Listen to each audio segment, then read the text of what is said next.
ওমা শ্বশুর বাড়িতে দেখি খাটও আছে। ও জামাই এটা কি আমার কথা অনেক লেগে? এটা তো আমার কথা অনেক লেগে। দাঁড়া মারে ফোন দিয়ে লই। ওমা কিরে কি অবস্থা? তুমি কইছিলে শ্বশুর বাড়ি গিয়ে বুঝবি মজা। শ্বশুর বাড়িতে খাটও আছে, হ্যাঁ না থাকতেও পারুম। তো আমি তো বুঝলাম শ্বশুর বাড়িতে শোয়ার জন্য খাটও দেয় না। আচ্ছা রাহি পরে ফোন দিমু। ইয়ে আসেন আসেন বসেন। চলো রাত হয়ে গেছে, খাওয়া দাওয়া কইরা এরপর এসে রেস্ট নিমু। শ্বশুর বাড়িতে খাওয়ানো দেয়? খাওন দিব না কি লিগা? ও তাইলে তো বাড়ির মতোই। আমায় ওই ডাকি। এটা ওয়াইফাই লাইন। হ্যাঁ শ্বশুর বাড়িতে ওয়াইফাইও পাওয়া যায়। ও তা তো আপনার গলে কেমন হয়? আরে না তুমিও চালাবা। হ্যাঁ তার মানে শ্বশুর বাড়িতে মোবাইল টিপা যায়? যায় তো। কি শ্বশুর বাড়িও ব্যালকনি আছে? আছে তো, থাকবে না কেন? এই তো দেখি সবই আছে। মানুষজন কত ডং করে কয় শ্বশুর বাড়ি অশান্তি, শ্বশুর বাড়ি ভালো লাগে না। সবই তো আছে, হ্যাঁ এবার অশান্তি কি আছে? আমি বুঝি না মানুষ এরম কেন কয়। এতদিন তো বুঝছি শ্বশুর বাড়ি কিছুই থাকে না। খোকা খাইতে খাবার ঠান্ডা হয়ে যাইতাছে। এই যে আপনার মা ডাকতেছে যান। আজকে থেকে সে শুধু আমার আম্মা না, তোমারও আম্মা। শ্বশুর বাড়িতে আম্মাও পাওয়া যায়?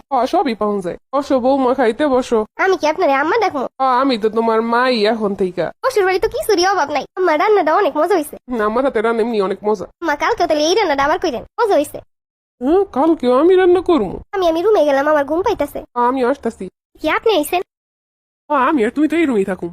শ্বশুর বাড়িতে জামাই বউ একলগে থাকতেও দেয়? দিব না কেন? শাশুড়ি নাকি পোলা আর পোলার বউ লগে একলগে শান্তিতে থাকতে দেয় না। হ্যাঁ দেখি একলগে থাকতেও দেয়। একটা ঘুম দেই। ও বৌমা। এই সকাল সকাল কেডাই ডাকে? ও বৌমা, সকাল সকাল রান্না করতে হইব, উঠো। আমি এখন রান্না করুম? এই সকালবেলা উঠা? আব্বা তোর বউরে টুডাই দেয়, তোমারে আম্মা ডাকে যাও। আমারে রানতে ডাকে? রান্না করবা না, তুমি তো ঘরের বউ। সকাল 6টা উঠে রান্না করুম? ঘরের বউ করা লাগে। তোমার আম্মারে যে আম্মা বলাইছি হে করে দিব না? বাড়িতে তো আম্মাই সবকিছু করতো। এই আম্মা ওই আম্মা না, এই আম্মা হইছে আম্মা শাশুড়ি। ও এই হইলো আম্মা শাশুড়ি। আচ্ছা যাই একটু কষ্ট করে রান্না এলে করে এলাম। এই আবার ঘুমাইতেছেন? কিছু লাগবো? আমারে মাটির চুলায় রান্তে দিছে। আম্মা তো তাতেই রান্না করে। আপনাকে বাড়িতে দেখি গ্যাসও আছে, গ্যাস তুই আমার মাটির চুলায় রান্তে দিল কেন? আরে মাটির চুলায় রান্না ভালো হয়। গ্যাসে আমি ভালো করে রান্তে পারি। তারপরও গ্যাস একটু বেশি খরচ হয়। যাই হোক একদিন একটু রান দেই। ও জামাই আবার ঘুমাইছেন? বেটা খালি ঘুমাই। আমি কষ্ট করে রান দিয়েছি, একটু ঘুমাবো। ও বৌমা। আম্মা শাশুড়ি খালি ডাকে। খালি রুমটার ভিতরে গিয়ে ঢুকে কাজ কাম ফালাই থুইয়া। রুমটা মারে থাকতে দিছে, অথচ বইতেও দেয় না। হ্যালো। মারা ব্যস্ত আছি, পরে ফোন দিও। জায়গা দিয়ে ভিউটা সুন্দর আছে, যে বসলে মনটা ভালো লাগে। দেখছো নি কারবার কাজ কাম সব ফালাই দিয়ে হেন দাঁড়াই আছে। বলি ও বৌমা, খাবার টাবার কি দেবা না কাউরে? না মা আমার খাওয়ান দেওয়া লাগবো। কি কয় ঘরের বউরা খাওয়ান দিব না, দিব কেটা? আপনি না আম্মা ডাকছি, আমার মতো সবাই করে দিত। আপনার ছেলে কইছিল আপনি হয়েছেন আম্মা শাশুড়ি। যতই আম্মা শাশুড়ি হোক আপনি একটু করে দিতে পারেন না?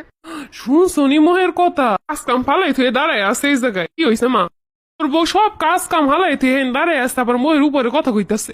দেখতেছি আমি বাপের বাড়ি চলে যাবো। তুমি দাও খাবার টাবার একটু দাও। রান্না করে আসলাম, খাবারটা আমারই কেমন লাগবো? ইতাসি খাবার। ও মা, খাবার দাও হইলে দাঁড়ায় না থেকে ঘরটা রেজার্ট দাও। কি সব আমি করুম? তুমি করবা না, কেটাই করবো। কি মহাজালা! কি আমি সবাই খাবার দিলাম, আমার কেউ ডেকে খাবার দিবে না? ও আম্মা শাশুড়ি, কি কও? আমি সবাই খাওয়ান দিলাম, আপনি আমার খাওয়ান দিবেন না? আবার